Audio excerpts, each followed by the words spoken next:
com os apóstolos, que está nesse roteiro 3 do módulo 2, não vim trazer a paz, mas a espada. E essa conversa de Jesus com os apóstolos, a gente tem hoje o objetivo de interpretar a afirmação de Jesus, não vim trazer a paz, mas a espada. Está no capítulo 10 de Mateus, versículo 34. O que é que Jesus quis dizer com isso? Aí eu trago para vocês aqui, para a gente estudar um pouco, o contexto dessa conversa. A gente estudou alguma coisa aqui do Sermão das Bem-aventuranças, e é interessante a gente entender a maneira didática dos espíritos evangelistas, no caso aqui Mateus, que foi o apóstolo Levi, que depois ele chama-se Mateus, como ele apresenta a história do cristianismo. Então, a história do cristianismo aqui, ele fala do nascimento de Jesus, mas no capítulo 5, 6 e 7 de Mateus, ele fala sobre o Sermão das Bem-aventuranças. É onde tem o Sermão das Bem-aventuranças, o Sermão do Monte, o Sermão da Montanha, mais completo. Então, no capítulo 5, 6 e 7 de Mateus, ele apresenta o Sermão da Montanha. No capítulo 8 e 9, ele fala de algumas andanças de Jesus. Jesus andou, passeou de barco, fez alguns milagres, digamos assim. Ele narra que algumas pessoas começaram, após o Sermão das Bem-aventuranças, a seguir Jesus. No capítulo 10, nessa sequência aí, ele começa. E chamando os seus 12 discípulos, ou seja, ele já começa aqui a narrar a relação de Jesus com seus discípulos. Deu-lhes poder sobre os espíritos imundos, para os expulsarem, para curarem toda enfermidade e todo mal. Ou seja, ele chama aquele colégio apostólico, e aqui ele apresenta, o nome dos 12 apóstolos são estes. Ou seja, aqui no capítulo 10 de Mateus, ele apresenta quem são os 12 apóstolos. E aqui lá no começo do módulo do livro 1, a gente estudou aqui quem eram os 12 apóstolos, né? Então ele diz, o primeiro, Simão, chamado Pedro, e André, seu irmão. Pedro e André são filhos de Zebedeu, são Tiago, filho de Zebedeu, e João, seu irmão. Então aqui tem dois irmãos, Pedro e André, Tiago e João, são irmãos, né? Filipe, Bartolomeu, Tomé e Mateus, o publicano Tiago, filho de Alfeu, e Lebeu, apelidado Tadeu, Simão, o Zelote, e Judas Iscariotes, aquele que o traiu, né? Quando Judas se suicida, eles convocam um outro apóstolo, que é o 13º apóstolo, que a gente viu aqui quem era, é Matias. É o 13º apóstolo que substitui a Judas Iscariote, né? Então, esses são os apóstolos que Jesus apresentou. Então, Jesus enviou estes 12 e lhe ordenou. Aí é que a gente começa a entender o contexto. Jesus escolhe os apóstolos, apresenta os apóstolos, diz quem são e lhe ordena dizendo, não ireis pelos caminhos das gentes, nem entrareis em cidade de samaritanos. Ou seja, ele já começa a instruir os apóstolos para a tarefa que eles vão ter pela frente. Ou seja, não adianta você entrar em cidade de samaritanos, isso tudo tem um contexto. Samaria era uma região que era tida como uma cidade pecadora, uma cidade que não seguia o evangelho, alguma coisa desse tipo. Então, não entre nessa cidade, porque não adianta você estar conversando com pessoas que não estão iniciadas, né? E diante as ovelhas perdidas da casa de Israel. Ou seja, Jesus quer dizer o seguinte, vá para aqueles já iniciados pela primeira revelação, por Moisés, por aqueles judeus ainda perdidos com a mensagem de Deus, digamos assim, dos 10 mandamentos. E pregai dizendo, é chegado o reino dos céus. Você veja que Jesus está instruindo os apóstolos da forma como eles devem fazer, como eles devem praticar. Curai os enfermos, limpai os leprosos, ressuscitai os mortos, expulsai os demônios. De graça recebestes, de graça dai. Ou seja, é o contexto da conversa de Jesus com os apóstolos. Esse é o contexto principal que a gente deve ter em mente dessas passagens do Evangelho que a gente vai ver aqui, que tem passagens que a gente vai estranhar. mas o contexto é esse. Ele está preparando um grupo de apóstolos que vão enfrentar dificuldades, porque vão levar uma mensagem nova, que, em tese, vai revolucionar o pensamento daqueles que viviam naquela época, né? Não possuais nem ouro nem prata, nem cobre em vossos cintos. A história do voto de simplicidade. Nem alforjes para o caminho, nem duas túnicas, nem sandálias, nem bordão, porque digno é o operário do seu alimento. Você veja que daqui São Francisco tira a essência da sua vida franciscana. Você vê que é um informe do Cristo, quando ele vai instruindo os seus apóstolos da forma de proceder, da forma de agir, da forma de viver, né? Em qualquer cidade ou aldeia que entrardes, procurai saber quem nela seja digno e hospedai-vos aí até que vos retireis. Ou seja, quando você chegar numa cidade, num vilarejo, numa vila, procure as pessoas, procure se informar quem é digno de receber a sua presença, a mensagem do Cristo, e fique na casa dele, porque era assim. Foi assim que foram fundadas as igrejas naqueles primeiros momentos. Quando a pessoa chegava numa vila, e aí você pensa em vilas naquele tempo.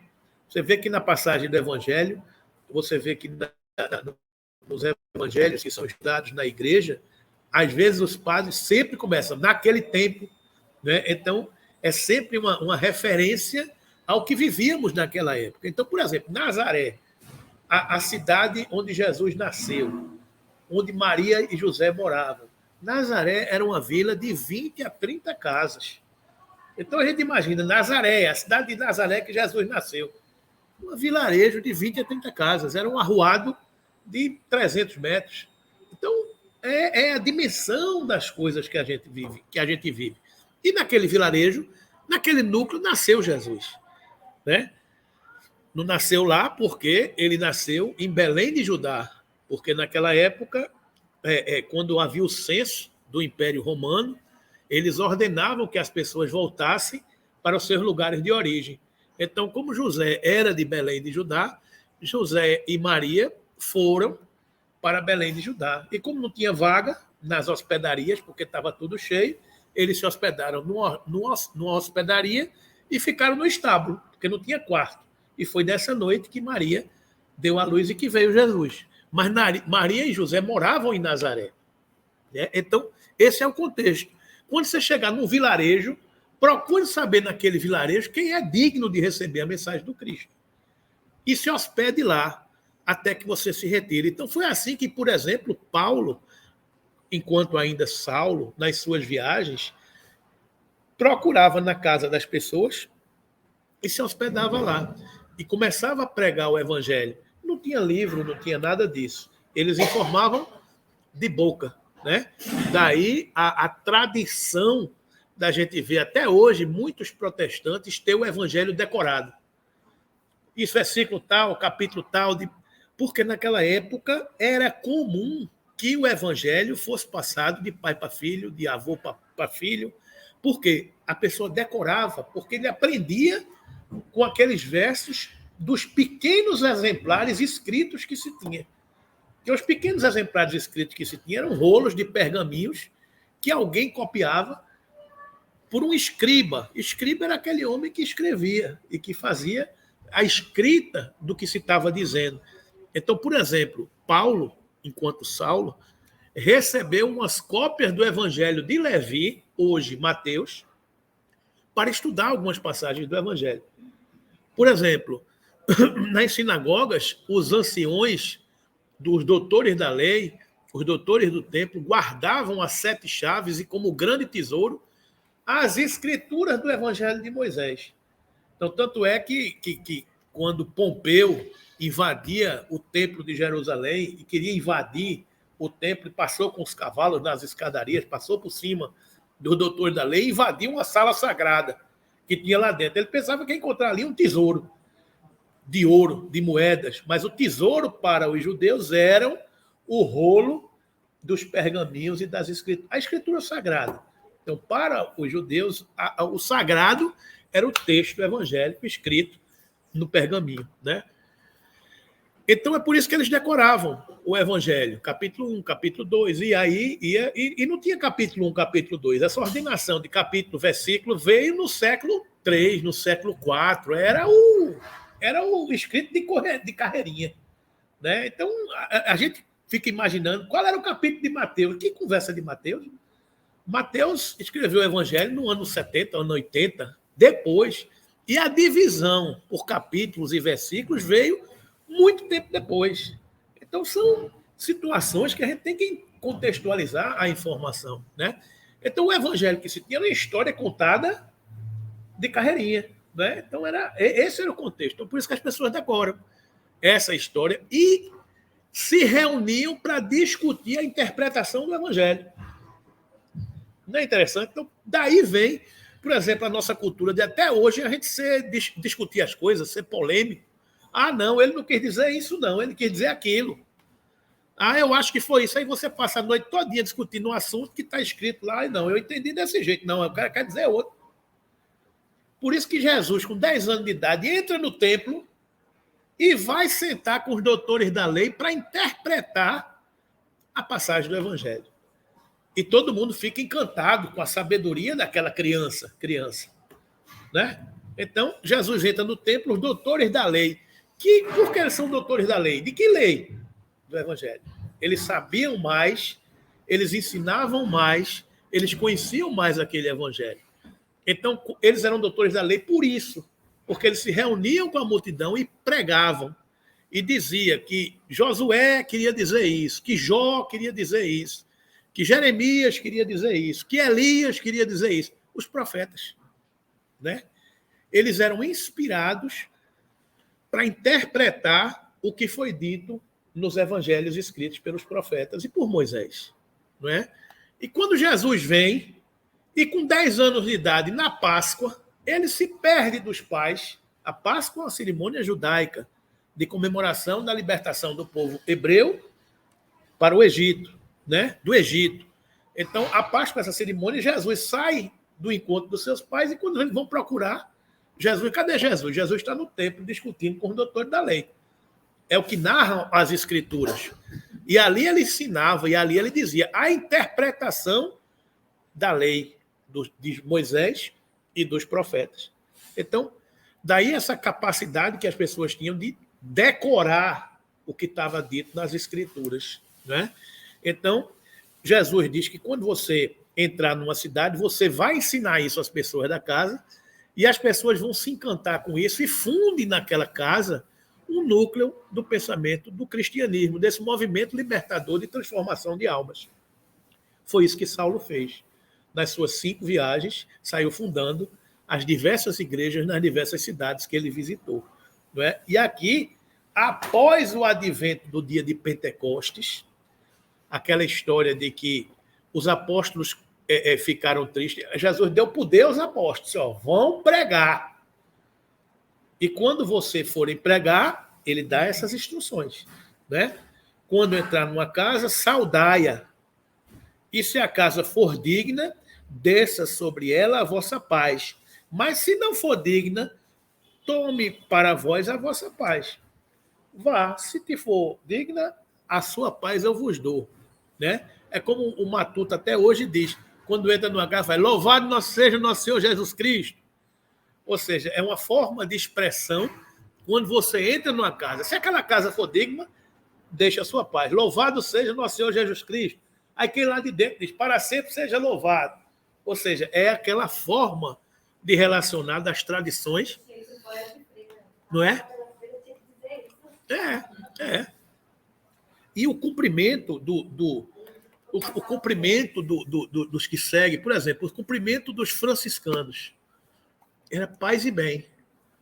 Então, quando você se encontrava com o franciscano, você fazia paz e bem. Quando você saía, fazia paz e bem. Então, por isso que a gente vê algumas figurinhas de São Francisco, paz e bem. Peace bueno, alguma coisa em latim, paz e bem. Porque era o cumprimento que as pessoas tinham, franciscanos. Eu virava e chegava a rir e fazia paz e bem. Quando saía, fazia paz e bem. Ou seja, você deseja paz e deseja o bem àquela pessoa que você está cumprimentando. O cumprimento dos muçulmanos, ela é salamaleco, maleco salim, aquele negócio. Então, a minha paz vos dou. Aí, a paz que está comigo, eu também vos dou. É um cumprimento do judeu, shalom, a paz. Então, é um cumprimento de troca de gentilezas e desejar o bem, a paz, o amor para outra pessoa, né? A namastê, né? Namastê, né? Namastê é o cumprimento do budista, né? O hindu, né?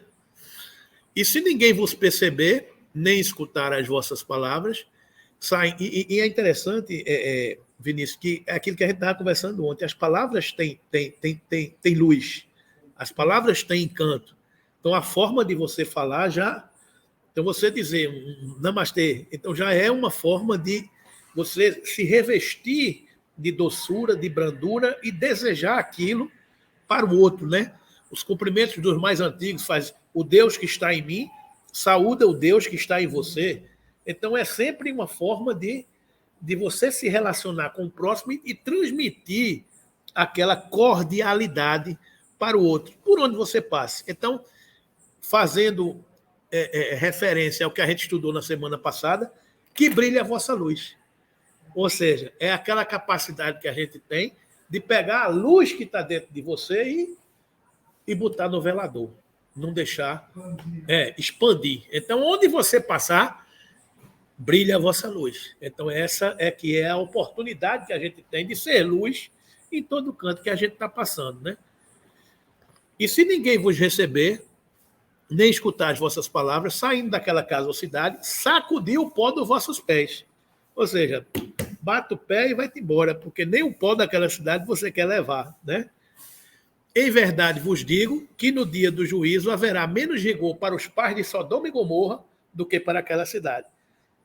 Sodoma e Gomorra, aquelas cidades pervertidas do Velho Testamento, né? Então, haverá menos rigor para Sodoma e Gomorra do que para aquela cidade.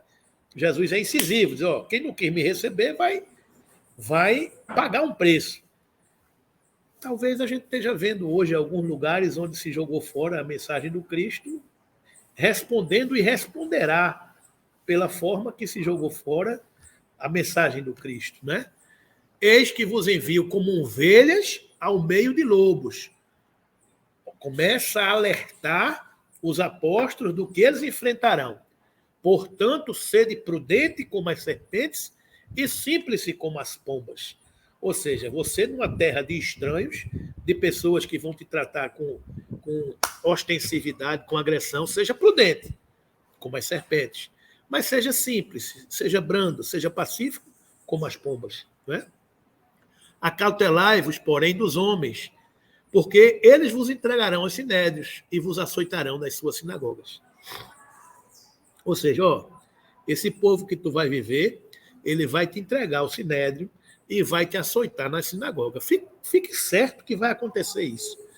E a gente viu como os 13 apóstolos do Cristo morreram, né? A gente estudou aqui nos capítulos anteriores como os apóstolos do Cristo morreram. Se vocês que não tiveram a oportunidade de participar desse estudo, está lá no canal a questão dos apóstolos. Como foi, quem foram os apóstolos e como eles morreram, como eles desencarnaram. Todos desencarnaram de mortes violentas.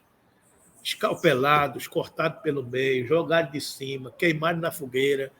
Todos os apóstolos enfrentaram o sinédrio, os açoites nas sinagogas, nas ruas, em todos os cantos, porque eles foram colocados diante dos homens, que serão, digamos assim, tratados como adversários, digamos assim, com o contexto que vivia naquela época, né? E sereis até conduzidos à presença dos governadores e dos reis, por causa de mim, para lhes servir de testemunho e eles aos gentios. A gente viu que a vida de Paulo, a vida de Pedro, culminou em serem levados para Roma. Quem é que vivia em Roma? O imperador romano. Então, a Igreja Católica Apostólica Romana, em nascimento, eles foram levados à presença de Nero, à presença do imperador da época, para libertar os apóstolos, aqueles que pregavam o cristianismo, né? Então, naquele primeiro momento, naquela época, naquele tempo, eles foram levados. Então, Jesus já alertava para tudo isso. Jesus já sabia de tudo isso, porque ele sabia o que é que ele estava enfrentando, né? Mas quando vos entregares, não vos dê cuidado com o que haver, como ou o que haver de falar, porque naquela mesma hora vos será ministrado o que haver de dizer. É lindo, né? Não fique preocupado quando você estiver diante do juiz, diante do senador, diante do imperador, com o que você vai falar ou o que você vai dizer. Não fique preocupado com isso, não, porque vos será ministrado o que você tem que dizer. O que é isso? Mediunidade. A mediunidade estará presente e você não terá sozinho. É por isso que Paulo, quando chegava na frente dessas autoridades, ele se inspirava e soltava o verbo. É por isso que Pedro soltava o verbo, é porque a gente não está só. Então, todos nós temos essa capacidade. Quando você estiver na frente, diante dos homens, não se preocupe, porque vem, o verbo vem. Agora se prepare. É feito Divaldo, quando começou a pregar, Divaldo foi fazer uma palestra, aparece para ele Augusto dos Anjos, e Augusto dos Anjos narra para ele a palestra toda. Aí Divaldo disse, agora eu estou tranquilo. O que ele vai dizendo aqui fez o maior sucesso. Porque Divaldo estava aqui, vendo Augusto dos Anjos, só dizendo para ele, aí ele falou tudo. Aí na outra palestra ele não vou nem estudar, o cara vai aparecer lá, vai me dizer. Aí quando começou a palestra, ele ficou lá esperando Augusto dos Anjos aparecer, aí nada. Os caras dizem, nada. 1 minuto, 2, 5, aí ele nervoso, sem saber como começar, aí Augusto dos Anjos aparece e diz, olha, você se prepare, porque quando você se prepara, a gente inspira. Agora, se você não se preparar, a gente não vem mais, não. Eu vou fazer hoje, mas na próxima vez se prepare. Aí, então é isso, a inspiração vem, mas você tem que estar preparado. Não é? Então é isso que Jesus está ensinando aqui, né? Porque não sois vós quem falará, mas o Espírito de vosso Pai é quem fala em vós. Ou seja, revelação da mediunidade. Você vai ser inspirado para falar o que deve dizer. Por quê, meus irmãos? Porque a mensagem não é nossa. A mensagem é do Cristo. A gente só é intermediário. Então, quem tem que dizer o que tem que ser dito é o Cristo, através dos seus emissários, através de toda a sua hierarquia, que tem a capacidade de revelar o que precisa ser dito. Então, isso aqui é o belo. A gente entender que nós fazemos parte de um projeto. Nós não estamos sozinhos nem isolados. Isso tudo é um contexto. Nós estamos apenas sendo inspirados até quando nós quisermos. Porque no dia que a gente quiser deserdar, a gente nem vai deixar de ser, porque vai ter o plano B, o plano C, o plano D. Ninguém se preocupe que a mensagem do Cristo não ficará órfã. Nunca ficou? Né? Então, essa que é. Até para a gente não achar também que só através da gente pode acontecer. Não, abestalhado. Tu é apenas um dos milhões que estão aí presentes acendendo essa luz, né? Porque é bom para você. Porque isso lhe ajuda, lhe transforma, né? O ego, né? O cara achar que sem ele o cristianismo não vai propagar é muita pretensão, né? E odiados, não. Aí ele diz, e o irmão entregará à morte o irmão, e o pai o filho, e os filhos se levantarão contra os pais e o matarão. Ou seja, olha aí o que é que está acontecendo. E odiados de todos sereis por causa do meu nome, mas aquele que perseverar até o fim será salvo. Ou seja, quem no primeiro momento botar a mão na charrua e não olhar para trás, vai brigar com o irmão, com o pai, vão se brigar dentro de casa, na família, e vocês vão ser odiados por causa do meu nome. A gente viu isso, a gente vê isso até hoje. A gente vê quem segue essa mensagem, muitas vezes não é compreendido dentro de casa, não é compreendido dentro do lar, na sociedade, no mundo. Mas quem perseverar até o fim será salvo. Quando, pois, vos perseguirem nesta cidade, fugir para outra. Porque, em verdade, vos digo que não acabareis de percorrer a cidade de Israel sem que venha o Filho do Homem. Ou seja, não se preocupe se você não conseguir ecoar a sua mensagem aqui, vá para outra, vá para outra, vá para outra, porque, em verdade, vos digo que não acabareis de percorrer as cidades de Israel sem que venha o Filho do Homem. Ou seja, a mensagem do Cristo sempre estará presente. Ela sempre vai encontrar uma maneira de surgir, de ecoar em todos os corações, em todos os cantos, né? E aí é por isso que muitas vezes Ao se apegar ao texto ao pé da letra, alguns credos religiosos imaginam que a vinda do Filho do Homem é a presença dele fisicamente. O Filho do Homem está vindo, Jesus está vindo, ele está voltando. A gente vê muitos credos pregarem essa situação da volta de Jesus, né? Que ele vai voltar no final dos tempos. Né? Em alguns lugares das Escrituras a gente vai ver isso. Mas, na verdade, o que Jesus quer dizer não é o espírito do Jesus voltar, é a mensagem do Cristo estar viva, presente nos corações de todo mundo, né? Como está até hoje, né? Não é o discípulo mais do que o mestre, nem o servo mais do que o Senhor. Olha aí. Não é o discípulo mais do que o mestre, nem é o servo mais do que o Senhor. Basta ao discípulo ser como seu mestre e ao servo ser como seu senhor. Se chamaram Beelzebul ao pai de família, quanto mais aos seus domésticos. Ou seja, é entender que a gente precisa dar testemunho daqueles a quem a gente segue, né? Portanto, não os temais, porque nada há encoberto que não haja de revelar-se, nem oculto que não haja de saber-se. O que vos digo em trevas, dizei-o em luz, e o que escutais ao ouvido, pregai-o sobre os telhados, e não temais os que matam o corpo, e não podem matar a alma. Temei antes aquele que pode fazer parecer no inferno a alma e o corpo. Ou seja, não tenha medo da morte, porque a morte não existe.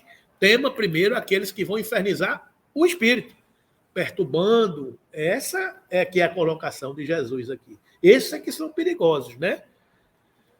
Não se vendem 2 passarinhos por um ceitil, e nenhum deles cairá em terra sem a vontade de vosso Pai. Ou seja, tudo está dentro de um contexto. E até mesmo os cabelos de vossa cabeça estão todos contados. Não temais, pois, mais valeis vós do que muitos passarinhos. Portanto, qualquer que me confessar diante dos homens, eu confessarei diante de meu Pai que está nos céus. Mas qualquer que me negar diante dos homens, eu o negarei também diante de meu Pai que está nos céus. Ou seja, Jesus nos dá poder, nos dá o caminho para a gente seguir, mas a gente tem que honrar esse mandato, né? Não cuideis, aí vem o texto do Evangelho de hoje, ó. Não cuideis que vim trazer a paz à terra. Não vim trazer a paz, mas a espada. Olha aí o contexto. Esse texto do Evangelho é para entender o contexto. Para a gente não ler uma frase solta e achar que o contexto é uma conversa com os apóstolos, dizendo a eles o que eles iriam enfrentar. Os desafios de viver no mundo, os desafios de serem protagonistas de uma mensagem libertadora. Esse é o desafio. Não cuideis que vim trazer a paz à terra. Não vim trazer a paz, mas espada. Porque eu vim pôr em dissensão o homem contra seu pai, e a filha contra sua mãe, e a nora contra sua sogra. A sociedade só ficou com essa parte, não foi? E assim, os inimigos do homem serão os seus familiares. Ó, quem ama pai ou a mãe mais do que a mim, não é digno de mim. E quem ama o filho ou a filha mais do que a mim, não é digno de mim. E quem não toma a sua cruz e não segue após mim, não é digno de mim. Quem achar a sua vida, perdê-la-á. E quem perder a sua vida por amor de mim, achá-la-á. Quem vos recebe e a mim me recebe, e quem me recebe a mim, recebe aquele que me enviou. Quem recebe um profeta na qualidade de profeta, receberá galardão de profeta. E quem recebe um justo na qualidade de justo, receberá galardão de justo. E qualquer que tiver dado só que seja um copo de água fria a um destes pequenos, em nome de discípulo, em verdade vos digo que de modo algum perderá o seu galardão. E aí ele encerra esse capítulo dando essa instrução aos apóstolos, né? Dando esse roteiro para que os apóstolos sigam e dizendo aos apóstolos o que é que eles iriam enfrentar, como eles iriam enfrentar tudo isso. E neste contexto, o texto evangélico, não cuideis que vim trazer a paz à terra, não vim trazer a paz, mas a espada, porque eu vim pôr em dissensão o homem contra seu pai, e a filha contra sua mãe, e a nora contra sua sogra, e assim os inimigos do homem serão os seus familiares. Quando a gente lê esse texto isoladamente, aí a gente precisa entender a abrangência e o contexto de tudo isso, né? Diz, Bel, quer falar alguma coisa? Quando você lê o texto daquele, a forma que você veio trazendo, é difícil acreditar que Jesus tenha dito aquilo. Porque hoje a gente entende o que ele disse, quando você está falando com ele, o que ele quis dizer com isso. Mas quando você não tem essa interpretação que a gente tem aqui, da doutrina, fica difícil até você aceitar que Jesus disse aquilo. Isso. É o que a gente vai estudar aqui. Ó. Você não entende isso. Aí começa. Não cuideis que vim trazer a paz à terra, não vim trazer a paz, mas a espada. É preciso muito cuidado na análise dessa citação evangélica, pois a interpretação literal pode favorecer manifestações de lutas externas sob o jugo da espada, fato que não deixa de representar uma perigosa insensatez, considerando-se ser Jesus guia e modelo da humanidade. Então, você toma logo um susto. Né? Aí, o que é que ele diz mais? Inúmeros eleitores do evangelho perturbam-se ante essas afirmativas do mestre divino, porquanto o conceito de paz entre os homens, desde muitos séculos, foi visceralmente viciado. Na expressão comum, ter paz significa haver atingido garantias exteriores, dentro das quais possa o corpo vegetar sem cuidados, rodeando-se o homem de servidores, apodrecendo-se na ociosidade e ausentando-se dos movimentos da vida. A paz relativa do mundo, o conceito é esse, né? Jesus não poderia endossar a tranquilidade desse jaez. E, em contraposição ao falso princípio estabelecido no mundo, trouxe consigo a luta regeneradora, a espada simbólica do conhecimento interior pela revelação divina, a fim de que o homem inicie a batalha do aperfeiçoamento em si mesmo. Então, isso está em Caminho, Verdade e Vida, no capítulo 104, Emmanuel nos interpretando tudo isso. Então, a espada que Jesus quis falar é a espada simbólica da luta do homem velho contra o homem novo e a luta do homem renovado contra o mundo viciado, digamos assim. Essa luta é que Jesus envia os seus discípulos para enfrentar. Não vim trazer a paz, mas a espada. A paz é deitada em berço esplêndido, da tranquilidade, da ociosidade. A luta é a luta dessa regeneração, de um mundo acomodado, com seus valores amoedados, com as coisas de César, quando ele veio trazer as coisas de Deus. Então, essa dicotomia, essa luta é que representa a transformação da humanidade. É um pouco isso que Jesus quer dizer. Porque eu vim pôr em dissensão o homem contra seu pai, e a filha contra sua mãe, e a nora contra sua sogra. As sucessivas reencarnações aproximam as pessoas, mostrando que no plano familiar se encontram, na maioria das vezes, não somente afetos, mas também desafetos. A dissensão passa a ser compreendida como divergência entre pessoas que pensam de forma diferente, ainda que unidas pelo laço do parentesco. Ou seja, quando Jesus diz das dificuldades que enfrentariam no lar, desses laços familiares, da parentela corporal, é que Jesus sabia que dentro de um lar, dentro de uma família, se agrupam e se reúnem espíritos, muitas vezes antagônicos, do ponto de vista moral, do ponto de vista do conhecimento, e que seriam enfrentados, porque uns já estão transformados pela mensagem regeneradora, outros não. Uns vieram, muitas vezes, para testemunhar essa transformação. Outros vieram para aprender. Daí que a gente vê famílias, às vezes, tão unidas e integradas, mas uma ou outra alma que reencarna naquela família, como irmão, como filho, como parente, chega e parece ser uma ovelha negra. Você fala, puxa vida, aquela criatura é uma ovelha negra, essa família é tão igual, mas tem aquela criatura ali que nem parece que é da família. Por quê? Porque, às vezes, são famílias, agrupamentos espirituais que caminham juntos há muitas encarnações. E eles são tão parecidos que eles não precisam nem falar. Um olha, o outro entende, o outro pensa, o outro capta. Então, é sintonia, porque são almas que estão juntas há muito tempo. Aí, para conviver com essas almas, de vez em quando se permite e se aquece que almas que não são desse agrupamento familiar reencarnem juntos, para aprender, para evoluir e para esse grupo também ser provado dessas coisas todas. Então, por isso que você identifica. Num grupo familiar, uma família é um corte de almas que se reencontram no tempo, como diz o espírito no livro, eu acho que é Nos Domínios da Mediunidade. Tem uma mensagem no início do livro de um dos mentores, daqui a pouco eu me lembro o nome dele, que ele faz uma referência sobre isso. Ele diz que uma família é uma reunião de almas que se reencontram no tempo. É interessante, né? Oi.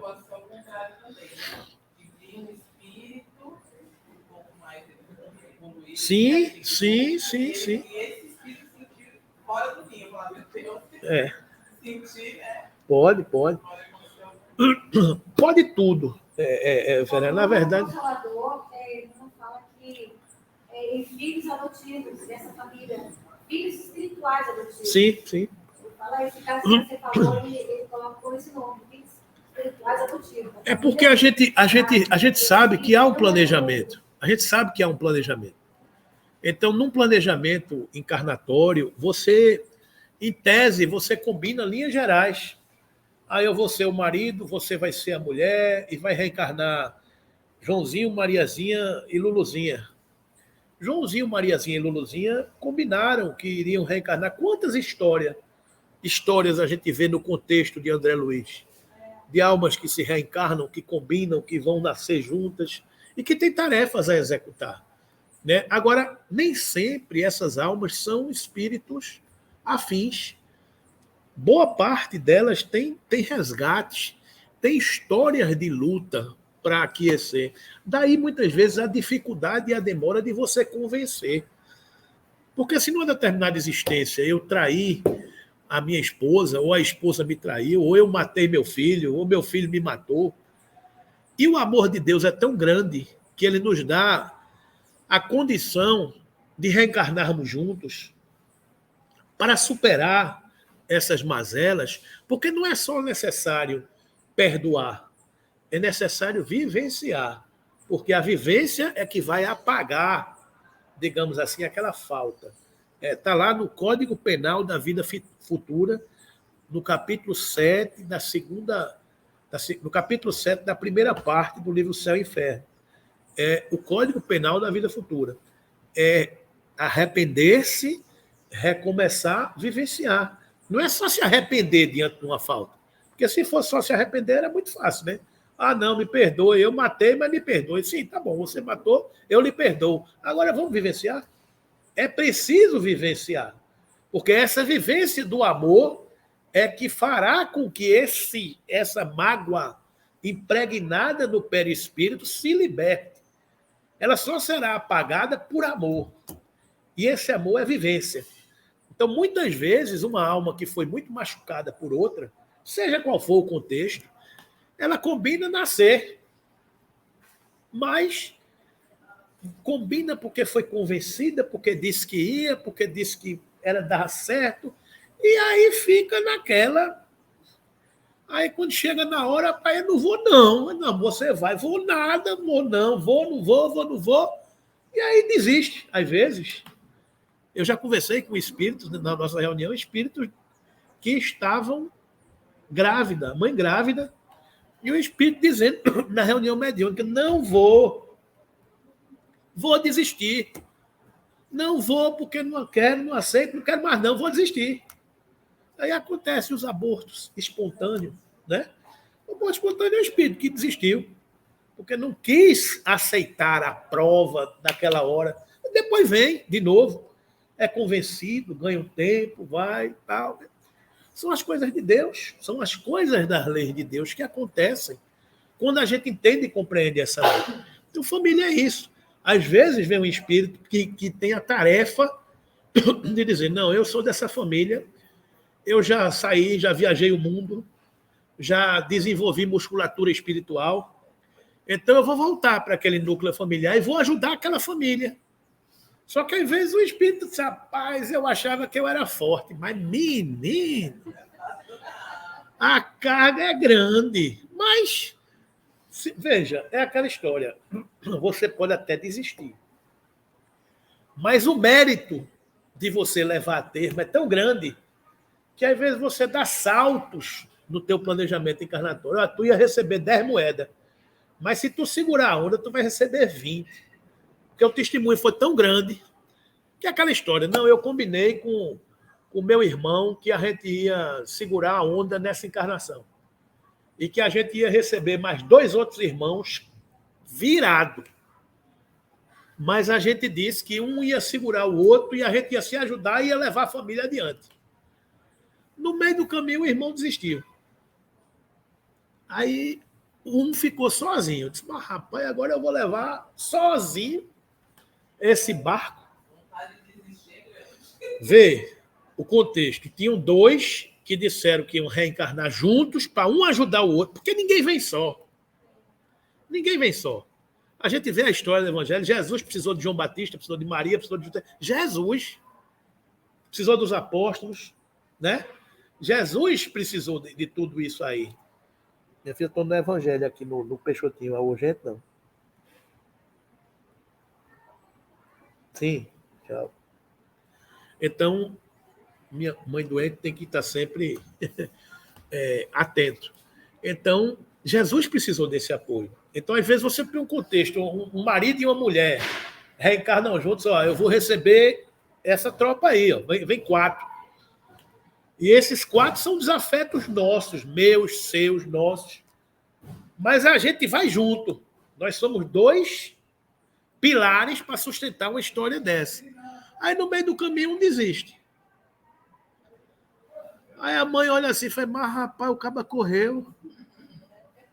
E aí a mãe fica sozinha com os 4 rebentos, se desdobrando, se materializando em 1000, para levar a termo a educação dos filhos, o encaminhamento daquilo ali, aí a presença do pai dentro de casa não tem.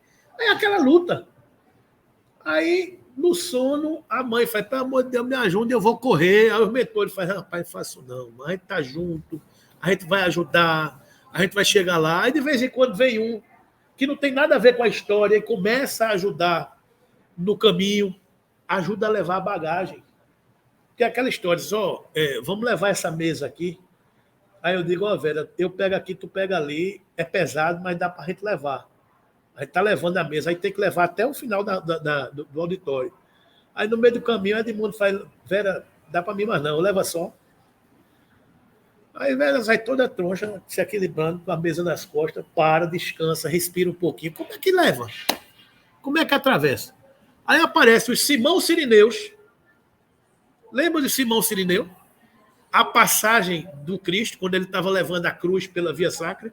Quem é Simão Sirineu?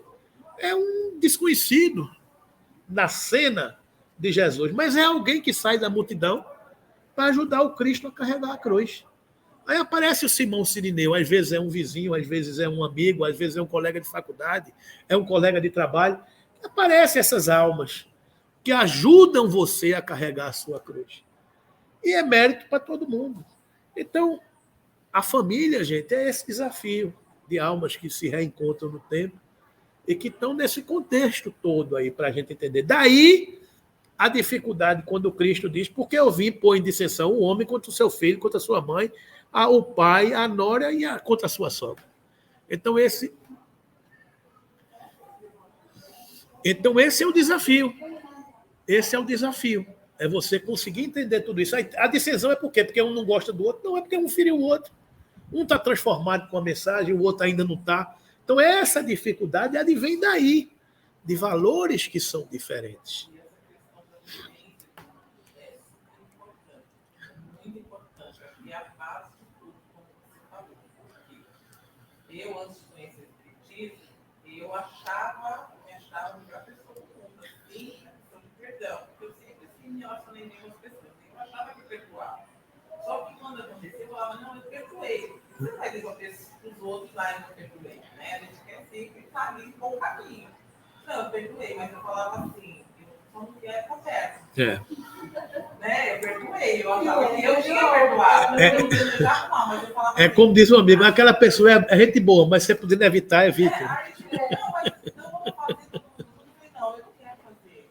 Mas você não falou que perdoou? Não, mas Eu perdoei, mas não esqueci, né? Aquela história. Mas eu não entendia isso. Eu achava que perdoar era só você não desejar mal pro outro. Mas eu não queria a vivência. É.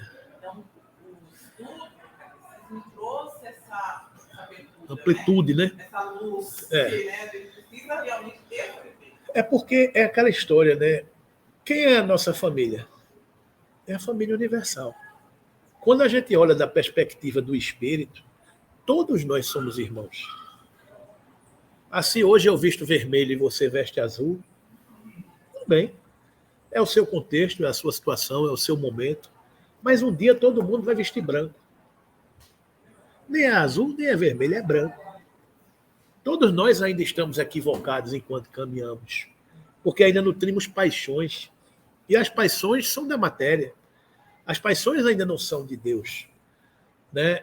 Então, essa compreensão de que os adversários de hoje serão os irmãos fraternos de amanhã, nos faz calar diante de ofensas, nos faz silenciar diante de agressões, nos faz perdoar, porque a gente compreende que estamos em graus de entendimento diferentes. Agora, essa compreensão não nos coloca vaidade e orgulho no coração. A gente não tem que achar, eu perdoo o outro porque eu sou melhor do que você. Aí complicou mais ainda. Né? Se a gente demonstrar essa superioridade moral, complicou mais ainda. Porque superioridade moral se mostra através da humildade. A humildade é que é um traço de grandeza moral. Não é a vaidade, é o orgulho e o egoísmo, que são as chagas da humanidade. A gente não se coloca diante dos outros como pessoas melhores do que os outros. Não. A gente tem que ser melhor aos olhos de Deus.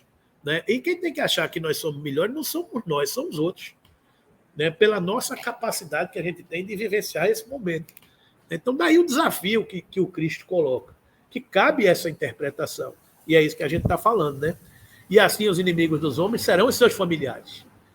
A doutrina espírita nos ensina que as pessoas que se desentenderam em outras encarnações estão hoje, em geral, congregados dentro de uma mesma família, buscando resgate e harmonização indispensáveis. Então é isso aí. A doutrina espírita nos apresenta a essa realidade. Bem-vindo, né? Prazer em conhecer. Estamos juntos de novo. Aí a gente faz, de novo? Eu encontrei tudo. De novo. Estamos juntos para a gente seguir adiante. Né? Para a gente conseguir superar. Porque o que é o destino dos espíritos? É ser espírito puro. É isso que a gente aprendeu. E o que é um espírito puro? É um espírito livre de mazelas, livre de mágoas, livre de... É aquela história. Eu tenho um amigo muito engraçado que ele diz: o problema é o tamanho do bico. Mas como assim o tamanho do bico? É quando a pessoa entra no auditório, você não tem capacidade de dizer quem é, e você faz... O problema é o tamanho do bico. Quando o caba entra, faz... Não diz que é a figura. Aí, quanto maior o bico, maior o problema, né? Acaba chega no almoço de família, todo mundo reunido, aí entra aquela criatura, o cara faz... Chegou. O tamanho do bico é que complica. Né? Então, essa capacidade da gente evoluir é a gente apagar o bico. É a gente entender todo mundo com essa capacidade, com essa tranquilidade, com essa parcimônia. E a gente não ter mágoa, perdoar, esquecer. É como o André Luiz às vezes diz muito aqui, é o seguinte, que Cristo não perdoava. Aí você puxa, Jesus não perdoava, isso é porque ele não se ofendia. Então, você só perdoa quando você se ofende. Né? Mas se você nem se ofende, por que não se ofende? Porque você já sabe o que é que o outro vai fazer, o que é que o outro é capaz de fazer. Então você não se ofende. É o que Jesus dizia: nascem uvas dos abrolhos? Não nasce. Se você comprou um pé de espinho, o que é que vai nascer dentro de casa? Espinho. Se nascer uma manga, você vai dar uma carreira, porque é contra a lei. É contra a lei. Se um pé de manga nasceu saputi, pode correr que tem alguma coisa diferente. Então, do pé de manga vai nascer manga. Então, se a gente recebe dentro de casa, aquela história do luva de pedreiro, receba, né? Então, se você vai receber dentro de casa um pé de manga, receba. É o pé de manga. É manga que vai nascer. Ah, porque eu queria um saputi. Mas não vai nascer saputi. Saputi você vai receber quando vier um saputi. Então, esse que é o desafio da família, né? Desse contexto. Sim, na verdade, o Cristo trouxe ao mundo a espada renovadora da guerra contra o mal, constituindo em si mesmo a divina fonte de repouso aos corações que se unem ao seu amor. Esses, nas mais perigosas situações da terra, encontram nele a serenidade inalterável. É que Jesus começou o combate de salvação para a humanidade, representando ao mesmo tempo o sustentáculo da paz sublime para todos os homens bons e sinceros. Isso está lá em Caminho, Verdade e Vida, capítulo 104. Então, essa espada simbólica, o Cristo não ter trazido a paz, mas a espada, é exatamente essa guerra do mal contra o bem, constituindo em si mesma a divina fonte de repouso nos corações que se unem ao seu amor. E a gente vai se defrontar com os desafios em toda parte, principalmente dentro da família. É isso que o Cristo quis dizer, que na reencarnação a gente reencontra-se com esses desafetos. E estando tocado por esses valores novos, a gente vai enfrentar tudo isso, né? Para concluir, eu cito uma história de Bartolomeu, que era um desses 12 apóstolos, que era chamado como um apóstolo triste. Ele era conhecido como um apóstolo triste. Aí narra Humberto de Campos, em uma daquelas suas obras, que Humberto de Campos ele é um cronista da vida de Jesus. Ele pega os textos de Jesus e ele deve ter acessado os arquivos da vida de Jesus, né? Aí ele narra como se deu aqueles fatos. E é lindo as histórias de Humberto de Campos, porque ele faz a crônica das passagens do Evangelho. Aí Humberto de Campos narra que uma vez, uma daquelas passagens, Jesus estava, naquele tempo, para a gente relembrar os tempos da igreja, né? Naquele tempo, Jesus estava caminhando com seus apóstolos, estavam descansando numa noite. Aí Jesus chama Bartolomeu, fala: Bartolomeu, eu tenho notado que você anda triste, anda cabisbaixo, anda meio taciturno, o que é que está havendo com você? Aí Bartolomeu diz: ah, Jesus, é que você não sabe como a minha família não me entende, como os meus irmãos reclamam de mim, que eu abandonei os negócios, deixei a casa, saí para seguir a tua promessa. O que Jesus acabou de alertar aqui quando a gente lê o texto. A família não entende, a família o critica, a família reclama, a família cobra. Aí Jesus sorriu e disse: ô Bartolomeu, quem é que conhece Jesus? Aí ele disse: sou eu. Ele fez: não é sua família. Então não tem o que fazer. Quem conhece Jesus? A gente começa a conhecer, né? Então, mesmo diante das dificuldades, dos problemas, dos açoites, das agressões, quem é que conhece Jesus? Quem é que começa a conhecer Jesus com a sua mensagem, né? E a mensagem do Cristo é uma mensagem de amor, de perdão, de entendimento, de renúncia, né? Então, esse aqui é o nosso desafio, para a gente compreender essas palavras, esses momentos e seguir adiante. Não é isso, gente? Então, ficamos por aqui, nessa manhã de hoje de estudos. Então, que a gente não se assuste mais com essa passagem do Evangelho, quando ele disse que não vem trazer a paz, mas a espada. Isso está dentro de um contexto que a gente precisa compreender, que é um contexto mais amplo de um diálogo de Jesus com seus apóstolos, alertando-os para os desafios que eles iam enfrentar pela frente, né? Vamos encerrando por aqui e eu